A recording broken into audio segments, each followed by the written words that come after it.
Bonjour à toutes et à tous, bienvenue au Media Center de la Silver Economy Expo. Des interviews à suivre en audio, sachez-le, mais aussi en vidéo sur notre site internet et nos réseaux sociaux. Nous allons donc parler aujourd'hui de Silver Economy et j'ai le plaisir d'accueillir Benoît Coquart qui est DG du groupe Legrand. Bonjour Benoît. Alors d'abord, c'est quoi le groupe Legrand ? Alors, le groupe Legrand, c'est un groupe d'origine limougeaude qui est spécialisé dans les produits et systèmes électriques pour le bâtiment, dont les systèmes d'assistance à l'autonomie, mais on a aussi interrupteurs, disjoncteurs, etc. Et pour faire simple, on fait à peu près 6 milliards d'euros de chiffre d'affaires et on compte 38 000 collaborateurs partout dans le monde. Ah oui, c'est énorme. Bon là, on parle de technologie, on est d'accord. On parle beaucoup de technologie, notamment parce que nos produits intègrent de plus en plus ce qu'on appelle l'Internet des objets. Donc voilà, on a aujourd'hui 10% de notre chiffre d'affaires qui est fait avec des produits connectés. Effectivement, ça veut dire mobilité, accompagnement. L'innovation existe vraiment dans ces domaines-là ? L'innovation, elle existe partout. Je pense que vous ne supporteriez pas de conduire une voiture qui n'aurait pas un certain nombre de capteurs. C'est la même chose pour la maison. Oui, c'est vrai. Une maison aujourd'hui, elle doit être capable de vous notifier à distance qu'il y a un problème. Elle doit pouvoir être commandable à distance. Elle va pouvoir comporter un certain nombre d'automatismes. Ça, c'est vrai, je dirais, pour des solutions de confort ou d'économie d'énergie. Mais c'est aussi beaucoup vrai, c'est pour ça que nous sommes ici, dans ce salon, pour les solutions d'assistance à l'autonomie. Exact. Les maisons d'aujourd'hui, elles doivent permettre aux personnes âgées ou dépendantes de rester le plus longtemps possible chez elles en sécurité. C'est ce que j'allais dire, donc vivre mieux, c'est vivre longtemps chez soi, le plus longtemps possible en fait. Le plus longtemps possible, et c'est ce que demandent les particuliers. Pour beaucoup, c'est une épreuve de devoir partir en institution spécialisée. C'est ce que demandent aussi les pouvoirs publics, parce que les institutions spécialisées ont un coût qui est souvent difficilement supportable, et pour les familles, et pour les institutions publiques. Donc à la fois pour la personne concernée et pour son environnement, c'est très positif de pouvoir rester chez soi plus longtemps. Alors si on veut être concret, ça veut dire quoi ? De la domotique, de l'intelligence artificielle ?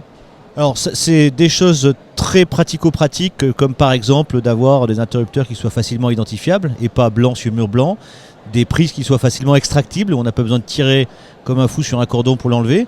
Et ça va jusqu'à des solutions un peu plus, je dirais, sophistiquées. Par exemple, des solutions qui permettent à une personne qui chuterait de pouvoir appeler facilement un proche ou un centre d'appel pour être secouru.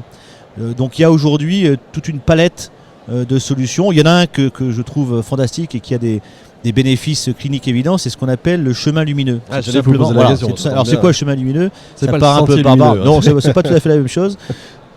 C'est tout simplement un système de détection de présence qui vous permet, quand vous vous levez la nuit, de créer un chemin de lumière vers vos toilettes. Alors ça paraît trivial, mais en fait quand on regarde les études, les chutes sont les principales sources d'hospitalisation, et une des principales sources de chute, c'est une personne qui se lève la nuit, qui a envie d'aller aux toilettes et qui trébuche. Voilà.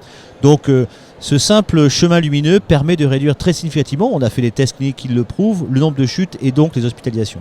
J'adore totalement, mais alors là, il n'y a pas que pour les personnes âgées, à la limite, c'est presque pour tout le monde, parce que ça nous arrive à tous de nous lever et forcément de chuter sur le sac que notre fille ou notre fils a laissé, évidemment. Non, c'est vrai, alors pour vous, ça peut vous occasionner un petit mal au genou, mais malheureusement, pour beaucoup de personnes âgées qui sont en situation de fragilité, ça peut être tout simplement un risque de décès ou d'hospitalisation lourde. Donc les conséquences sont encore plus graves pour une personne âgée ou dépendante. Beaucoup d'hôtels d'ailleurs reprennent ce système-là avec une détection effectivement de présence pour ce... Oui, et puis ensuite il y a tout un tas de solutions qui vont encore plus loin dans l'automatisation et la sophistication. C'est par exemple, vous avez aujourd'hui des écrans qui vous permettent de parler à distance avec vos proches. Vous avez... C'est ça Intervox par exemple ? Alors, Intervox, c'est une marque du groupe Legrand qui est effectivement spécialisée dans les systèmes d'assistance à l'autonomie, dans tous ces systèmes qui permettent via des colliers, via des montres, via des poires d'appel, de pouvoir appeler un proche ou une société spécialisée quand vous avez des problèmes de chute. Alors vous parliez de montres, il y a des grosses sociétés, des énormes sociétés, des monstres absolus qui sont dessus sur les montres connectées, Apple, Google, etc. Est-ce que pour vous ça peut devenir des partenaires ou est-ce que c'est des concurrents directs ? Ce sont des partenaires, mais on n'est pas forcément sur les mêmes marchés. C'est-à-dire que les produits, par exemple, de montres connectées à usage d'assistance à l'autonomie, c'est des montres qui doivent fonctionner 24 heures sur 24. Oui, c'est pas le cas si vous avez par exemple un problème de box Wi-Fi, la montre elle doit quand même fonctionner. Oui, si vous avez un problème de réseau téléphonique, la montre elle doit quand même fonctionner.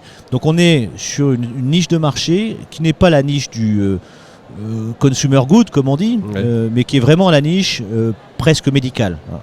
Donc les solutions doivent être encore plus durables, solides, etc. Non, là où on a beaucoup de partenariats avec ce qu'on appelle les GAFA, c'est dans toute la partie commande de la maison. Aujourd'hui, des personnes HomeKit, âgées ou tout ça. dépendantes, mais aussi je veux dire, les personnes qui ne le sont pas, aiment bien commander leur installation électrique par la voix. Et là, on travaille avec les Amazon, les Google, les Apple pour que ce soit possible. Est-ce que ça, on va dire, c'est l'avenir, l'interface homme-machine va passer par la voix? Pour certains usages, pas pour tout. Je pense que l'interface homme-machine de demain, ça sera un mélange. C'est-à-dire que de temps en temps, vous irez sur votre smartphone, de temps en temps par la voix. Voilà, de temps en temps, allumer la lumière, il n'y a pas de geste plus simple que d'appuyer sur un bouton. Hein. Donc moi, je pense que le bouton, il restera encore très longtemps. Mais parfois, il est loin. Parfois, il est loin, donc effectivement. Ouais. Mais de temps en temps, il est juste à côté. Donc pour moi, la commande de son installation électrique, ce ne sera pas... là, il y a 10 ans, on disait ça va être le smartphone et que le smartphone. Aujourd'hui, on a quelques pourcents de commandes qui sont le smartphone. Aujourd'hui, on dit c'est la voix et que la voix. Non, moi, je pense que ce sera un mélange de beaucoup de choses. On parlait tout à l'heure des établissements et des services pour personnes âgées. Vous pensez qu'on peut renforcer la présence des technologies et de l'intelligence peut-être dans ces endroits-là? Il faut les deux. Il faut l'intelligence et l'humain. Moi, je suis sur ce salon aussi au titre de la présidence de la Fondation Legrand. Et on a fait un appel à projets drôlement intéressant, dans lequel on a demandé à des acteurs de l'économie sociale et solidaire de nous présenter les projets. Il y en a eu 45, et on en a sélectionné 10 et puis ensuite 5, tout simplement pour les aider à financer les beaux projets. Et moi, je l'ai trouvé très très intéressant dans ces projets, c'est souvent des projets qui mêlaient la technologie et l'humain. Donc pour reprendre notre question, la technologie, c'est dire oui, quand on est dans un EHPAD, il faut qu'il y ait des solutions de mise en sécurité des bâtiments, de communication. Il faut qu'on ait des solutions d'intelligence pour savoir détecter assez tôt les comportements qui peuvent être par exemple des prémices à un problème d'Alzheimer. Donc tout ça, les solutions d'intelligence artificielle peuvent y amener. Mais les projets les plus puissants, ce sont ceux dans lesquels il y avait par exemple de la mixité. C'est-à-dire dans un environnement, il faut qu'il y ait des personnes âgées, peut-être des personnes atteintes d'Alzheimer, des personnes dépendantes, mais aussi des jeunes. Un des projets qui a été primé, qui est un projet qui comporte zéro technologie, c'est un projet tout simplement qui met en relation des personnes âgées et des jeunes pour résoudre les problèmes des uns et des autres. Personne âgée, c'est je suis seul chez moi, je m'ennuie, j'ai pas de compagnie. Un jeune, c'est je souffre aussi parfois de solitude et j'ai pas l'argent pour me louer une chambre. Donc on permet aux jeunes d'avoir une chambre chez l'habitant. C'est un peu le Airbnb gratuit chez l'habitant, et la contrepartie un peu implicite, c'est que le jeune il tient compagnie à la personne âgée. Voilà. Et là on a zéro technologie, mais on recrée du lien entre les générations, et c'est très très fort. Et ça n'existait pas. Ça existe. Il y a beaucoup d'associations sur le territoire qui le font, mais comme beaucoup de ces associations, il y a beaucoup d'engagement. Les personnes qui viennent présenter leurs projets sont très motivées, on sent qu'elles sont investies une vraie mission. Ce qui manque, souvent, c'est les financements. Donc, via ce type d'appel à projet, la Fondation Legrand apporte à sa modeste échelle un financement à un certain nombre d'associations. Alors, c'est quoi exactement la Fondation Legrand?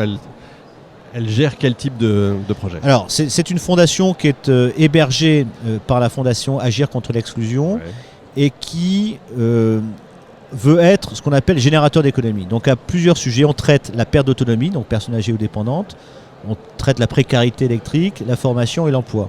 Et on a des actions de formation, de financement, de sensibilisation à ces sujets-là. Voilà, ce qu'on a fait aujourd'hui, c'est un bon exemple, c'est qu'on va permettre à plusieurs associations d'avoir un financement complémentaire pour leur permettre de mettre en place leurs projets.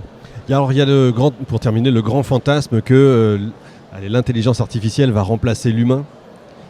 C'est pas tout à fait la vérité. Si on vous écoute, c'est le vrai chemin, c'est la mixité, c'est moi j'y crois pas du tout. Je crois que les particuliers sont intéressés par avoir un petit peu plus d'intelligence dans le bâtiment.